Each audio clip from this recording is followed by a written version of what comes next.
Good morning, sir. Good morning, very good morning.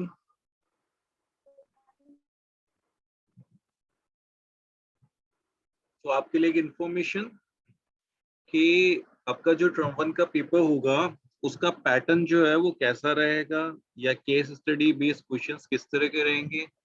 तो CBSE ने जो मटेरियल रिलीज किया है एक बार हम उस मटेरियल को चेक कर लेते हैं और उसके बाद में फिर हम क्या करते हैं यहाँ पे कंटिन्यू करते हैं हमारे इस आगे के टॉपिक को। और जहाँ तक रिकॉर्डिंग्स हैं तो जो रिकॉर्डिंग्स की आपने डिमांड की थी वो मैंने अपलोड कर दी है रिसेंटली और उसके लिंक मैं आपको गूगल क्लासरूम में भी शेयर कर दूंगा। और आपने चैनल ज्वाइन किया तो वैसे आपको नोटिफिकेशन मिल गया होगा, नहीं तो गूगल क्लासरूम में आपको रिकॉर्डिंग के लिंक्स मिल जाएंगे, है ना।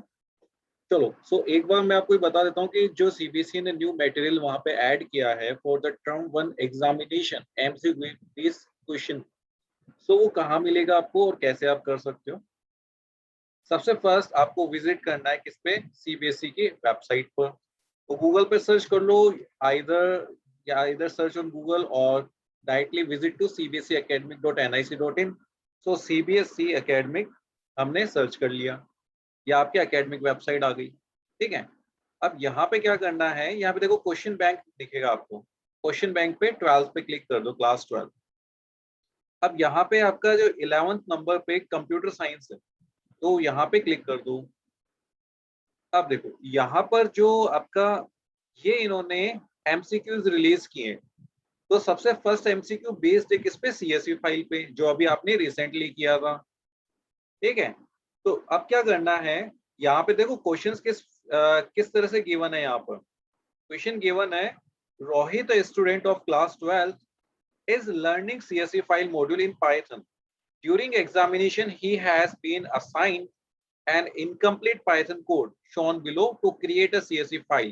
Student.csv content shown below help him in completing the code which creates the desired CSV file.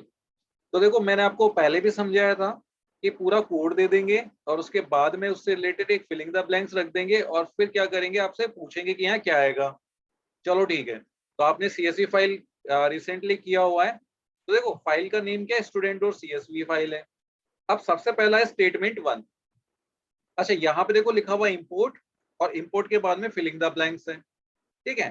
तो ये है आपका क्वेश्चन नंबर 1। तो देखो ये है एमसीक्यू। क्वेश्चन नंबर 1 है, identify the suitable code for blank space in line mark as statement 1। देखो स्टेटमेंट 1 कहाँ पर है, यहाँ पर।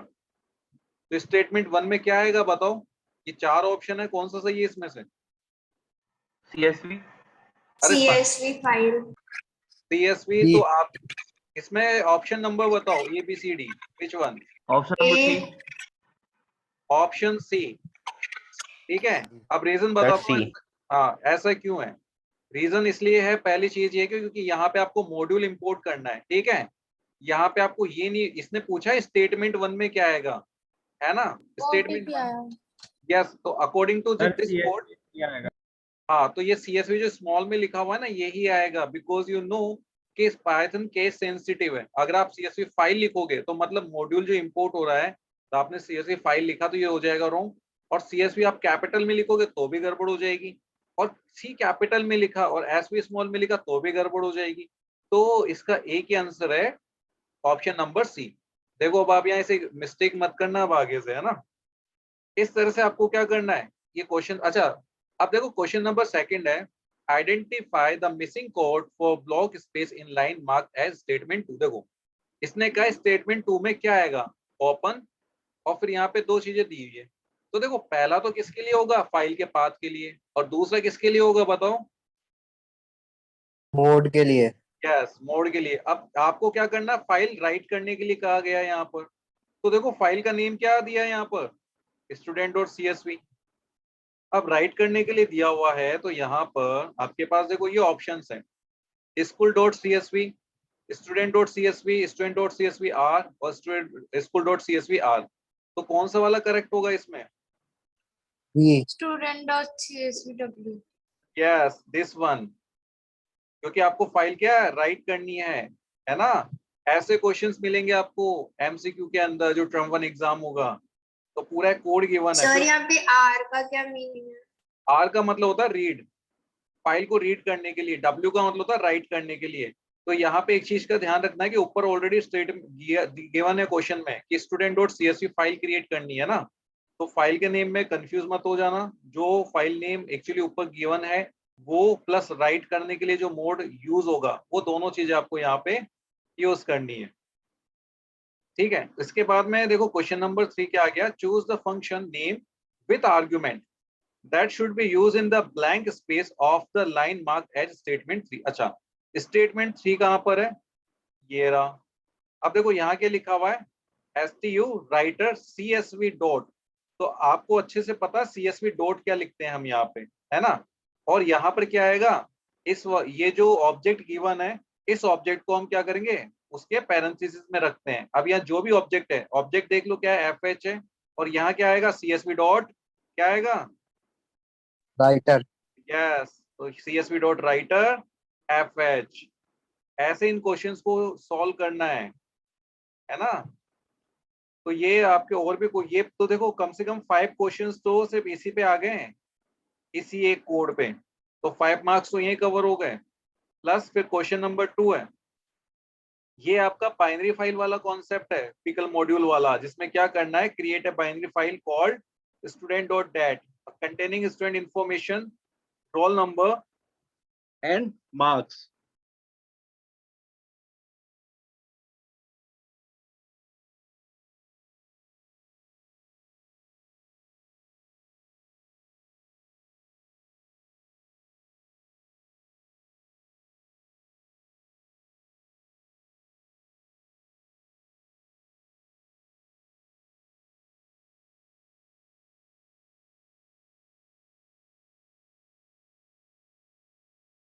हेलो स्टूडेंट, वॉइस आ रही है आपको?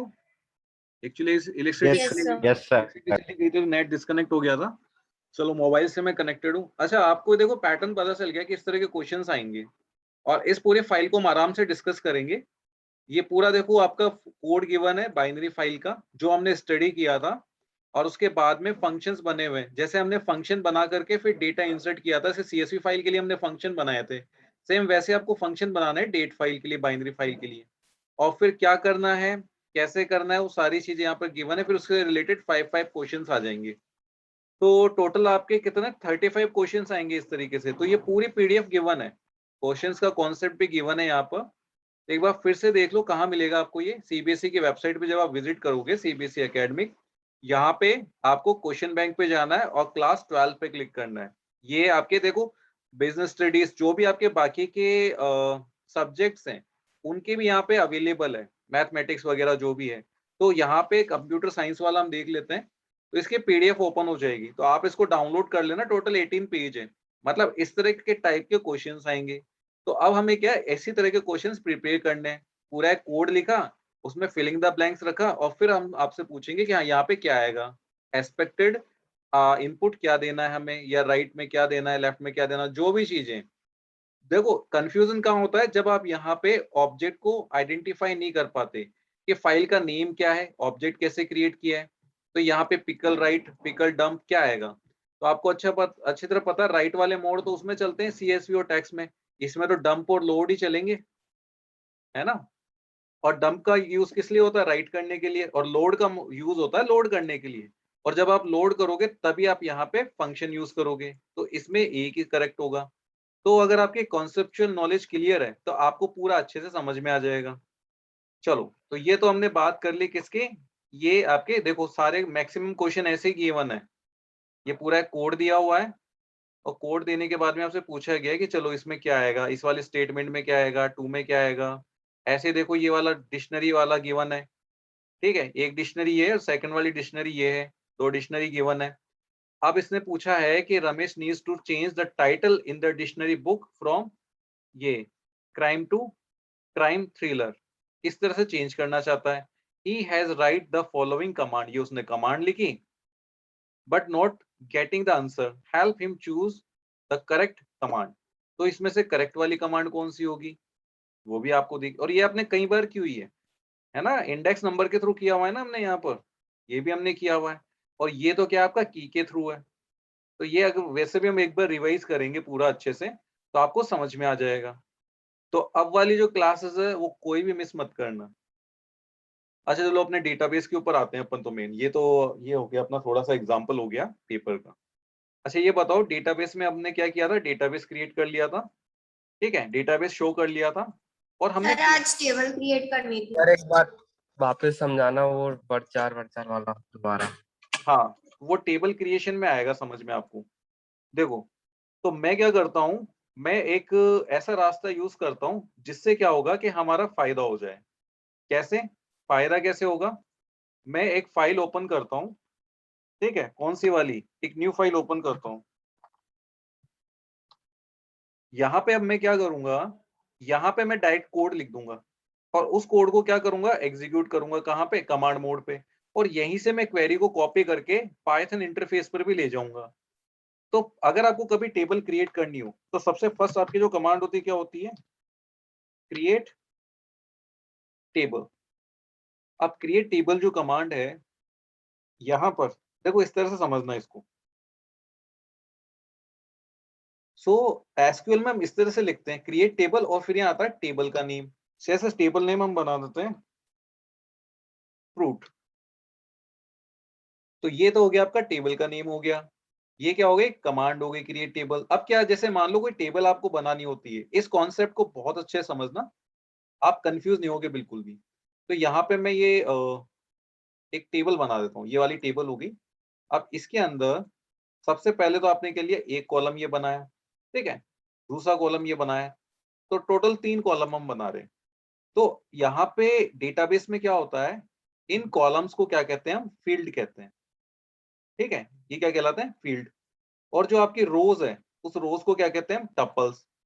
टपल्स कह लो, रिकॉर्ड कह लो, इन दोनों में से कुछ भी हम इसको एड्रेस कर सकते हैं। अब इनको फील्ड और एट्रीब्यूट आप कुछ भी कह लो, दोनों एक ही चीज है ना। तो अब क्या करना है, जब भी आपको कोई टेबल बनानी होती है तो आप कैसे देते हो, हेडिंग कहाँ देते हो, टॉप साइड में देते हो ना। जैसे एक्सेल हम ओपन करते हैं,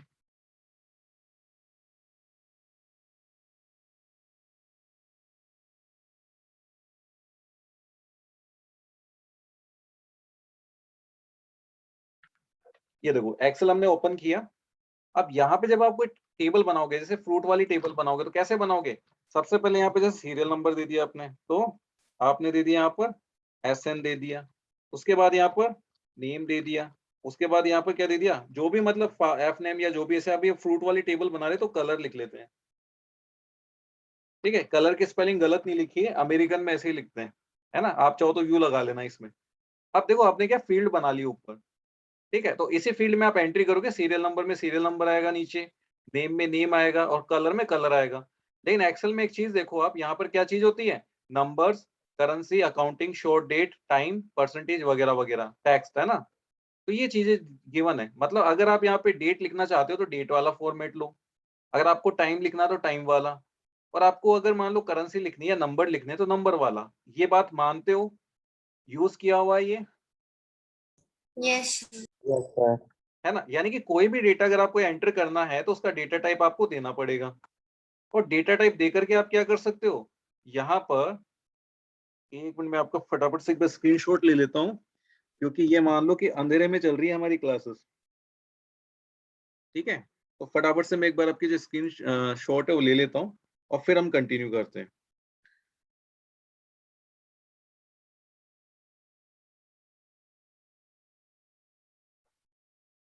चलो लाइट आ गई, शुक्र है।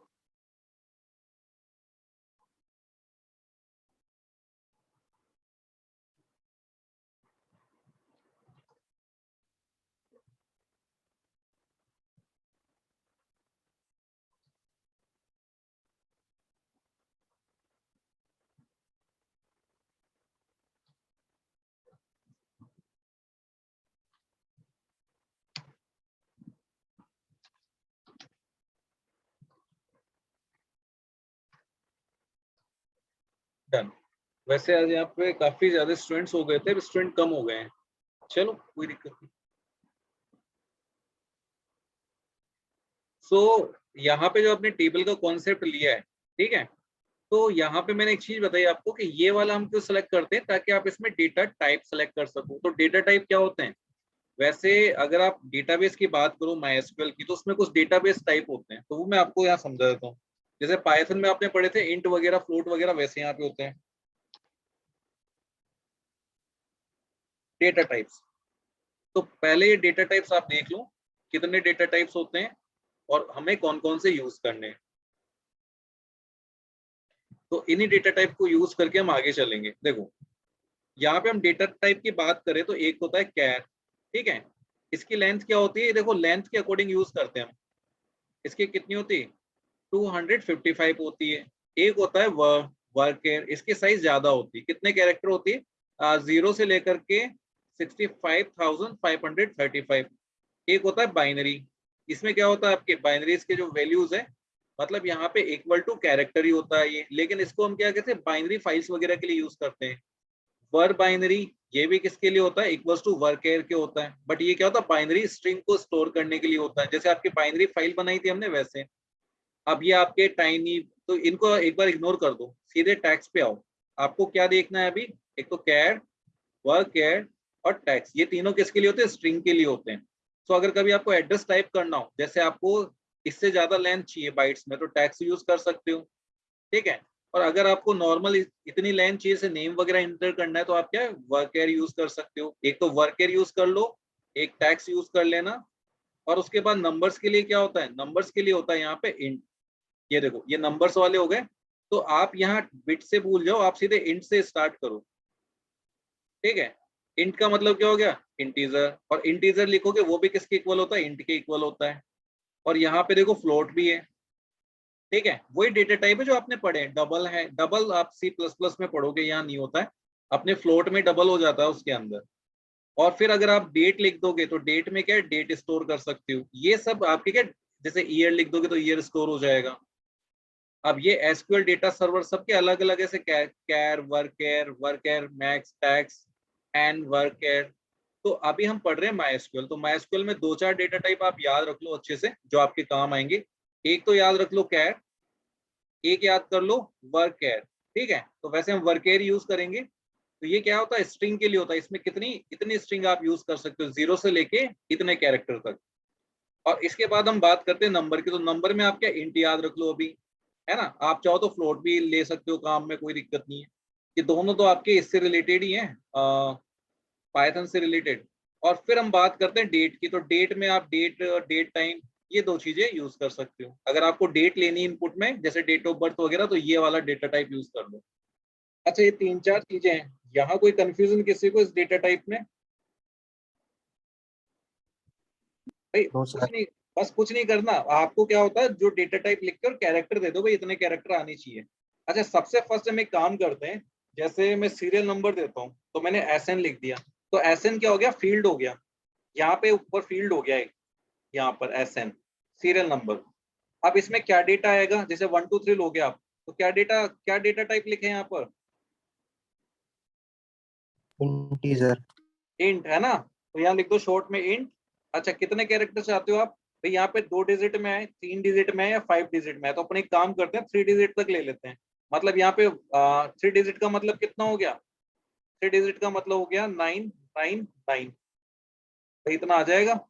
लास्ट ये है 3 का मतलब, तो कि 3 डिजिट तक तो इतना हो जाएगा। फिर क्या करो आप, यहाँ पर आपने ये लिख लिया और फिर कॉमा लगा दो। अभी मैं ज्यादा डिटेल में नहीं जा रहा हूँ। अच्छा फिर आपको यहाँ पे क्या चाहिए, यहाँ पे हमें नेम चाहिए फ्रूट का। तो यहाँ पे आपने फील्ड का नेम क्या हो गया, नेम हो गया। तो आप यहाँ क्या लिखोगे, फील्ड का नेम, यहाँ देखो कॉमा लगाना, कॉमा लगा के फिर यहाँ लिखना है नेम। अच्छा नेम, नेम जो है उसका टाइप क्या होगा बताओ, स्ट्रिंग है तो क्या लेंगे हम यहाँ पर, हाँ वर्केर। वर्केर, यस वर्केर, है ना। तो यहाँ पे क्या ले लो, वर्केर। और जैसे हम लिमिट कितनी लेते हैं, भाई हमें 100 कैरेक्टर तक चाहिए, तो मैंने क्या किया, यहाँ पे 100 कैरेक्टर तक का कर दिया, ठीक है। 100 कैरेक्टर तक का कर दिया यहाँ पर। अब उसके बाद में आप एक और फील्ड है यहाँ पर, तो मैं यहाँ कोमा लगाता हूँ और फिर एंटर करता हूँ। अब एक और फील्ड आपको चाहिए, तो एक और फील्ड कौन सा, कलर ले लेते हैं हम, तो COLOR या UR ले लो, ठीक है। तो यहाँ पे अब ये कलर वाला लास्ट फील्ड है। तो आपको क्या करना है, जब यहाँ लिखोगे तो फील्ड का नेम लिखो, देन इसका डेटा टाइप क्या आएगा, रेड ब्लू ग्रीन वगैरह ये कलर तो लिखेंगे हम, तो इसका डेटा टाइप क्या है, where can यस varchar। इसमें भी हम 100 रख दो, 50 रख दो, और जब लास्ट आपका ये हो ना, लास्ट फील्ड जब आप यहाँ पे डिफाइन कर रहे हो, तब आपको कोमा नहीं लगाना है, क्योंकि कोमा का मतलब है कि आप आगे भी और फील्ड डिफाइन करना चाहते हो, तो यहाँ क्या एरर आ जाएगा। तो देखो ये क्वेरी आपने लिखी किस वाली, इस टेबल के लिए। अब आप क्या कर सकते हो, इस क्वेरी को डायरेक्टली आप क्या कर लो, मैं कॉपी कर लेता हूँ और पाइथन वाली फाइल पे चलते हैं, वहां से रन कर लेते हैं। ठीक है, तो जैसे आप यहाँ टेबल फ्रेम करते हो वैसे ही हम क्वेरी लिखते हैं यहाँ पर, और इस क्वेरी को हम क्या करेंगे, एग्जीक्यूट करेंगे। तो बस आइडियली के थ्रू फटाफट से एग्जीक्यूट कर देते हैं। तो हमारी जो फाइल थी डेमो एसक्यूएल वो ओपन करते हैं। ठीक है, ये देखो डेमो एसक्यूएल फाइल है। अब यहाँ पे हमने टेबल क्रिएट की थी, देखो create table if not exist. ठीक है, तो यहाँ पे हम एक काम करते हैं, C1 डॉट एग्जीक्यूट।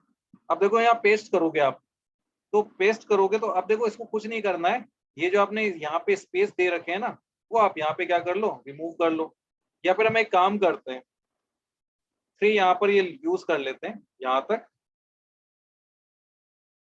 और ये यहाँ पे यूज कर लेते हैं।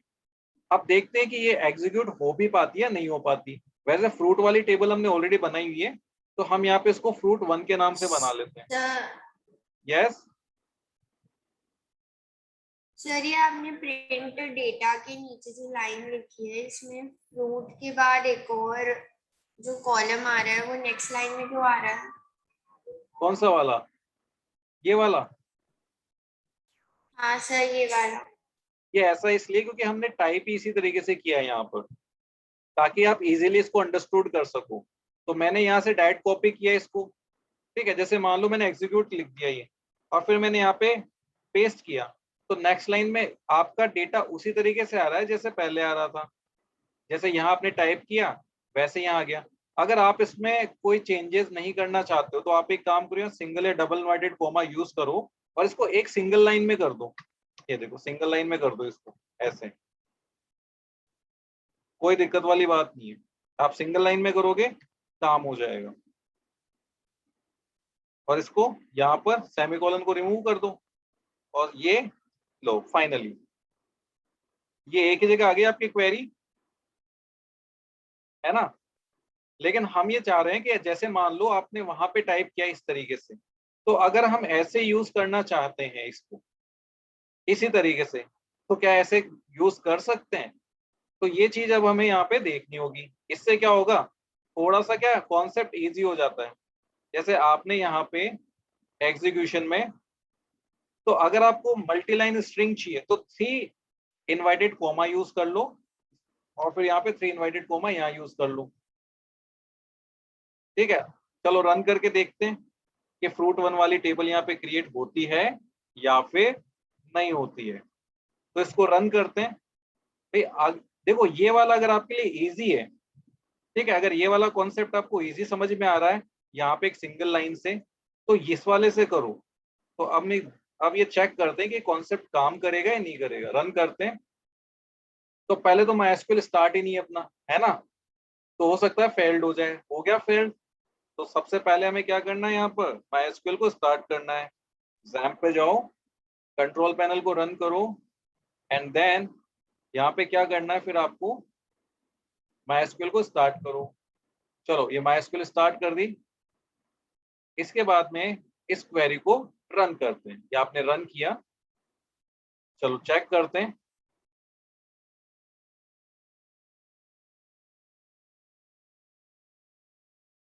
अभी स्टार्ट हुआ इसलिए थोड़ा सा टाइम ले रहा है, तो कनेक्शन होकर के वहां पे सारी क्वेरीज को रन करके और फिर ये बताएगा आपको। ये कह रहा है कि existing connection for system error आ रहा है रिमोट होस्ट पे। ये एक मिनट रुको, स्टार्ट नहीं हुआ है क्या MySQL? ओहो, स्टार्ट ही नहीं हो पाया। चलो दोबारा से क्लिक करते हैं। अब स्टार्ट हो गया। ठीक है, रन करते हैं इसको एक बार। हो गया, शट बंद हो गया था किसी वजह से। देखो अब यहाँ पे क्या हुआ, जैसे आपने यहाँ पे रन किया तो क्रिएट टेबल अगर आप मल्टीपल लाइन में यूज करना चाह रहे हो तो इसके लिए क्या आ गया, इसमें एरर आ गया है। ठीक है, यानी कि मल्टी लाइन में अपन देंगे तो क्या होगा, यहाँ पे एरर आ जाएगा। अब ये कह रहा है table fruit is already exist. अच्छा, फ्रूट 1 नहीं किया क्या हमने इसको, एक मिनट, फ्रूट 1 कर दिया हमने इसको, अब रन करते हैं। ओके, सक्सेसफुली रन, मतलब आप चाहो तो अपनी क्वेरी को ऐसे भी लिख सकते हो। ऐसे लिखने से क्या बेनिफिट होता है, बेनिफिट ये होता है कि आपको पता है कि ये वाला फील्ड एक हो गया, सेकंड वाला फील्ड ये है, थर्ड वाला फील्ड ये है ना। तो आप इस तरह से टाइप करोगे ना, और एक सिंगल लाइन में टाइप करोगे तो सिंगल लाइन में आप कंफ्यूज हो सकते हो कि कौन सी चीज कहाँ पे है। बट यहाँ पे क्या होगा, आपने लिखा भाई टेबल का नेम क्या है, फ्रूट है, उसके बाद में, तो ये है मल्टी लाइन स्ट्रिंग का एडवांटेज कि मल्टी लाइन स्ट्रिंग से आप क्या कर सकते हो, इस फॉर्म में दे सकते हो अपनी क्वेरीज को, और ये रन भी होगी डेफिनेटली। अगर आपको यहाँ पे और भी फील्ड ऐड करने तो आराम से रन कर सकते हो, आप और ऐड कर सकते हो, एंटर करो और लिखो। तो इसका यही एडवांटेज है। और अगर आपको लगता है कि आप सिंगल लाइन में लिख सकते हो तो सिंगल लाइन में लिखो। बट सिंगल लाइन में क्या होता है, कई बार सपोज करो आपने कुछ चीज मिस कर दी, जैसे ये पैरेंथेसिस मिस कर दिया या कुछ और चीज मिस कर दी, तो वो कंफ्यूजन हो जाता है। तो अभी जो आपकी टेबल है वो किस तरह की बन गई, सीरियल नंबर, नेम और कलर। तो एक बार MySQL पे रन करके देख लेते हैं। ठीक है, तो MySQL अपना कहाँ पे है, XAMPP के अंदर है। तो ये टेबल वहां बनी है नहीं बनी, पहले चेक कर लेते हैं। तो XAMPP और यहाँ पे आपका MySQL। वैसे तो आप इस पाथ पे डायरेक्ट भी मूव कर सकते हो, यहाँ पे बिन आ गया आपका। चलो यहाँ पे क्लिक करके ये सिलेक्ट हो गया पाथ, और यहाँ टाइप कर दो CMD और एंटर करो। ये देखो आप इसी पाथ पे, ये पाथ आपको ऑलरेडी एंटर्ड मिलेगा यहाँ पे। अब यहाँ पे MySQL -u और रूट। ठीक है, देखते हैं MySQL कनेक्शन एरर बंद हो गया क्या सर फिर? एरर बता रहा है। एक मिनट रुको, देखते हैं कहीं बंद तो नहीं हो गया फिर से। ओहो, फिर से बंद हो गया है। चलो इसको वापस से स्टार्ट करते हैं। अच्छा, कुछ इश्यूज आ रहे हैं सर्वर से लेकर के, सर्वर से रिलेटेड।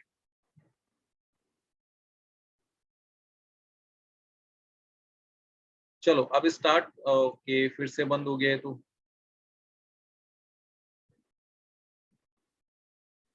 चलो मुझे एक बार सिस्टम को रिस्टार्ट करना पड़ेगा, क्योंकि MySQL यहाँ पे रन नहीं हो पा रहा, मेरे को दिक्कत आ रही है यहाँ पे। स्टेटस चेंज डिटेक्ट, मतलब ये जो पोर्ट है ऑलरेडी ऑक्यूपाई कर लिया है किसी और ने। अब किसने ऑक्यूपाई किया है ये तो तभी पता चलेगा जब वो एक बार इसको रिस्टार्ट करेंगे सिस्टम, क्योंकि अगर ऑक्यूपाई नहीं किया होता तो यहाँ पे आपको आईडी असाइन हो जाती, पोर्ट यहाँ पे मिल जाता और स्टार्ट हो जाता। जैसे ये यहाँ पे देखो पोर्ट 80 मिल गया इसको, और ये ग्रीन कलर में हो गया, वैसे ये ग्रीन कलर में होके यहाँ पे इसका पोर्ट यहाँ पे मिल जाता। बट पोर्ट अभी फ्री नहीं है, मतलब कोई ऐसी सर्विस है जो यहाँ पे चल रही है ना। तो कोई बात नहीं, एक बार इसको रिस्टार्ट करेंगे उसके बाद ही ठीक हो जाएगा। तो आप ये बताओ जो आज हमने किया है वो समझ में आया आपको कॉन्सेप्ट? सर मेरी टेबल क्रिएट ही नहीं हो रही है, एरर दिखा रहा है। तो आप एक काम करो, अपनी स्क्रीन शेयर करो भाई, जिसको प्रॉब्लम आ रही हो एक बार फटाफट से अपनी स्क्रीन शेयर कर दो और बताओ। मैंने अलाउ कर दिया है स्क्रीन शेयरिंग का ऑप्शन।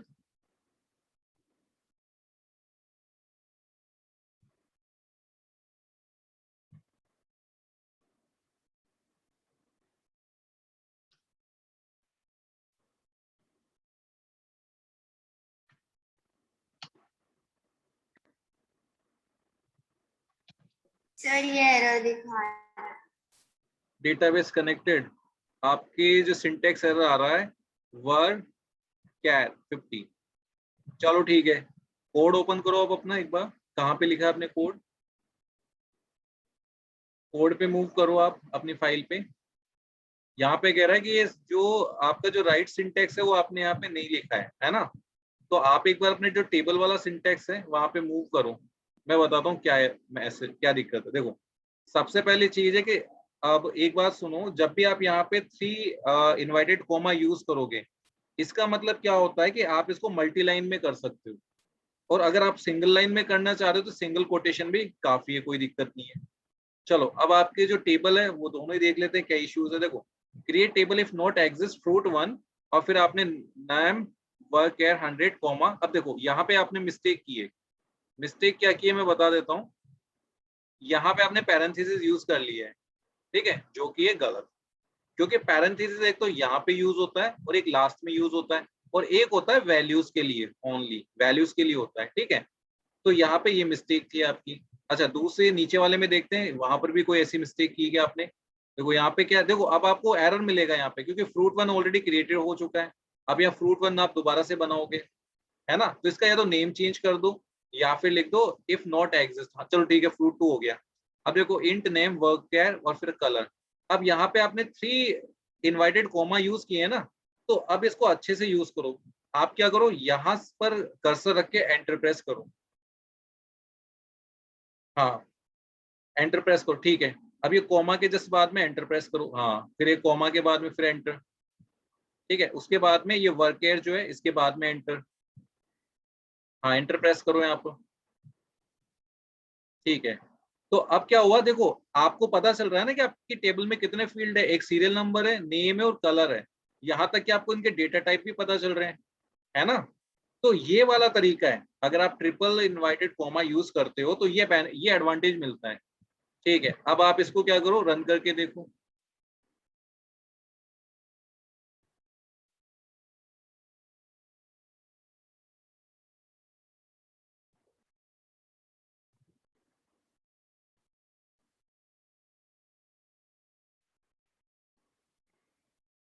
ओके सक्सेसफुल हो गया ना फ्रूट 1 फ्रूट 2। पहले आपके पास एक फ्रूट 1 वाली टेबल थी, अब बन गई ना फ्रूट 2 वाली टेबल। तो इस कॉन्सेप्ट से आप क्या थोड़ा इजीली आप टेबल क्रिएट कर सकते हो। अब आपको क्या करना है, जो हमारा प्रोग्राम था ना स्टूडेंट वाला, तो आपको क्या करना है, यहाँ पे टेबल बनानी है स्टूडेंट वाली, वही जिसमें आप मार्कशीट या डेटा एंटर कर रहे थे उसी तरीके से सेम। और अब हम क्या करेंगे, अब मैंने आपको यहाँ पे बता दिया है कि कैसे आपको डेटाबेस क्रिएट करना है, कैसे आपको शो करना है, प्लस डेटाबेस को सेलेक्ट कैसे करना है ना, वही मेथड मैंने बताया। आज हमने सीखा कि how to create a table, और टेबल शो करना ऑलरेडी हम देख चुके हैं, शो टेबल्स। अब हमें क्या करना है, एक तो डिस्क्राइब करना है टेबल को, और सेकंड चीज टेबल में डेटा एंटर कैसे करना है, ठीक है। तो टेबल में डेटा इंसर्ट करने के लिए हमें क्या करना है, यहाँ पे देखो इंसर्ट वाली क्वेरी है, इंसर्ट इनटू। तो पहले हम ये वाली क्वेरी पढ़ेंगे, इंसर्ट वाली। यहाँ पे फॉर्मेट फंक्शन के थ्रू बताया हुआ है, पहले हम बिना फॉर्मेट के पढ़ेंगे और उसके बाद में विद फॉर्मेट पढ़ेंगे। आखिर हमें इसकी रिक्वायरमेंट क्यों है, ये दोनों चीजें हम देखेंगे। आप ये बताओ, आपको ये क्लियर है कि डेटाबेस कैसे क्रिएट करना है, कैसे उसको सेलेक्ट करना है, यूज कैसे करना है, प्लस डेटाबेस को शो कैसे करना है, और टेबल कैसे क्रिएट करनी है। देखो यहाँ पे आप कंटिन्यू लिखते हो ना कॉमा लगा करके, तो कई बार आप कंफ्यूज जाते हो, बट जो मेथड मैंने आपको बताया है ट्रिपल इनवाइटेड कॉमा यूज करके, उससे ये बेनिफिट मिलता है कि आपको पता है कि कितने फील्ड्स है, कितने हो गए यहाँ पे 3 फील्ड है। अगर आपको एक और फील्ड चाहिए तो कॉमा लगा के जस्ट एंटर कर दो और लिख दो, ठीक है। जैसे प्राइस लिख दिया आपने, प्राइस आपने लिख दी, इंट में लिख दिया, फ्लोट में लिख दी, जितना भी आप करना चाह रहे हो, दैट्स इट। आप जितने चाहे उतने फील्ड इजीली यहाँ पे ऐड कर सकते हो। बट सिंगल लाइन में क्या होगा कि वो लाइन बहुत लंबी हो जाती है। देखो इस तरीके से, देखो पाइथन में मैं आपको शो करता हूँ।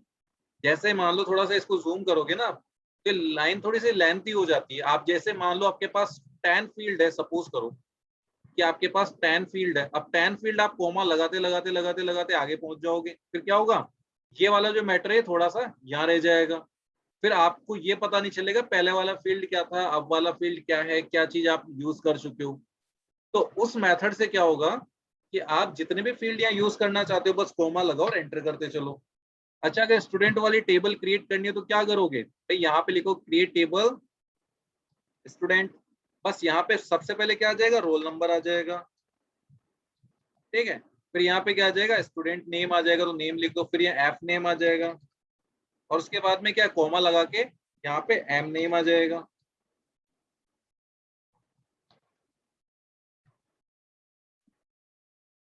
फिर क्या चाहिए आपको, डेट ऑफ बर्थ चाहिए। तो जब आपको यहाँ पे डेट ऑफ बर्थ लेना हो ना, तो उसके लिए डेटा टाइप होता है डेट, और डेट में कुछ भी नहीं देते हम कैरेक्टर, क्योंकि डेट का फॉर्मेट फिक्स होता है। तो बस यहाँ डेट लिख के कॉमा लगा के आगे आ जाओ। अब क्या लिखना है आपको, मार्क्स लिखने हैं, तो सबसे पहले हिंदी आ गए, तो हिंदी में कितने दे दो, फ्लोट ले लो या फिर इंट ले लो, जैसे भी आप चाहो। तो यहाँ पे इंट में 2 ले लिया, फिर इंग्लिश के अंदर, तो इससे क्या होगा, देखो कॉमा नहीं लगाया हमने यहाँ पे, तो यहाँ पे क्या होगा, अगर ऐसी कोई छोटी मोटी मिस्टेक हो जाएगी ना, आपको यहाँ इजीली पता पड़ जाएगा, क्योंकि आपने इसको ब्रेक कर लिया है कोड को।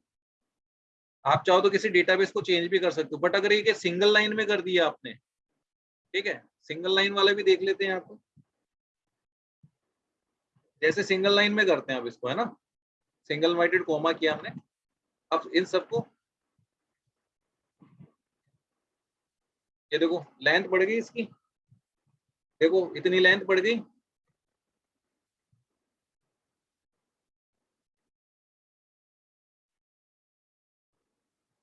ये देखो। अब आप और भी ज्यादा फील्ड इसमें ऐड कर दोगे तो कितना लेंथी हो जाएगा ये, फिर आप यूं कंटिन्यू देखते रहोगे। अगर इसमें बीच में कहीं पर भी कोई गड़बड़ हो गई फील्ड में, तो आपको समझ में नहीं आएगा कहाँ पे मिस्टेक हुई है। जैसे मान लो यहाँ पे ऐश लगाना भूल गए आप, अब जल्दबाजी में आप देखोगे तो फिर एक एक चीज आपको अच्छे से देखनी पड़ेगी, तो फोकस हो नहीं पाता अच्छे से, ठीक है। फिर आपको पता पड़ेगा भी यहाँ पे मिस्टेक है, फिर उस एरर को दूर करोगे। बट यहाँ पे क्या होता है कि अगर आप इस तरीके से ब्रेक करके लिखते हो, तो सबसे अच्छा एडवांटेज है कि आपको हर एक फील्ड की डिटेल यहाँ पे शो हो रही है। सपोज करो यहाँ पे अगर आप ऐश लगाना भूल गए, तो आपको सीधे सीधे पता पड़ जाएगा कि हाँ, देखते ही कि यहाँ देखो ये तो सेम चल रहे हैं और ये डिफरेंट है थोड़ा सा, तो इससे एरर ट्रैकिंग थोड़ी सी इजी हो जाती है ना। तो ये वाला कॉन्सेप्ट आप यूज करोगे ना, तो आपके लिए ज्यादा बेनिफिशियल होगा। अगर आप ये यूज करोगे कोई दिक्कत नहीं, ये भी इजी है, इसको भी यूज कर सकते हो। बट एट द बिगिनिंग में अगर आप चाहते कोई गड़बड़ ना हो, तो ये वाला मेथड आप यूज करो। इसमें हर फील्ड को सेपरेट कर दिया हमने, तो आराम से पता चल रहा है भाई कौन सी फील्ड में क्या है। आप जब चाहो उसको चेंज कर सकते हो, डेटा टाइप चेंज कर सकते हो। चलो, आई होप यहाँ तक समझ में आया होगा आपको ये वाला कॉन्सेप्ट। तो अब इसको ट्राई करके देखना, Yes, sure. है ना। कल हम यहाँ पे टेबल के अंदर डेटा इंसर्ट करेंगे, मतलब मैं आपको ये बताऊंगा कि एक तो यूजर से कैसे इनपुट लेके एंटर करना है और मैन्युअली कैसे एंटर करना है, दोनों चीजें कल हम देखेंगे। तो जो आपने सॉफ्टवेयर बनाया था ना डिक्शनरी के थ्रू, फिर लोचन ने उसमें CSV फाइल को इंक्लूड करवाया था, और अब जो है हम सीधे क्या करेंगे, डेटाबेस को ऐड करेंगे उसके अंदर, कि आप जैसे डेटा एंटर करो तो डेटा कहाँ चला जाए, आपके डेटाबेस के अंदर। और यहाँ पे आप सारे ऑपरेशन कर सकते हो, क्रिएट, अपडेट, डिलीट, रीड, बहुत इजी वे में। तो इस चीज को सीख गए तो आप अपने सॉफ्टवेयर में इजीली डेटा इंसर्ट कर पाओगे। चलो, आज इस टॉपिक को यहीं पर एंड करते हैं और मिलते हैं कल। तो आप चेक कर लेना MCQ वाली PDF CBSE की वेबसाइट पे, नहीं तो मैं भी पोस्ट कर दूंगा गूगल क्लासरूम में। Okay, so thank you student, thank you for taking this class, see you tomorrow. Thank you, sir. Bye all. Thank you, sir.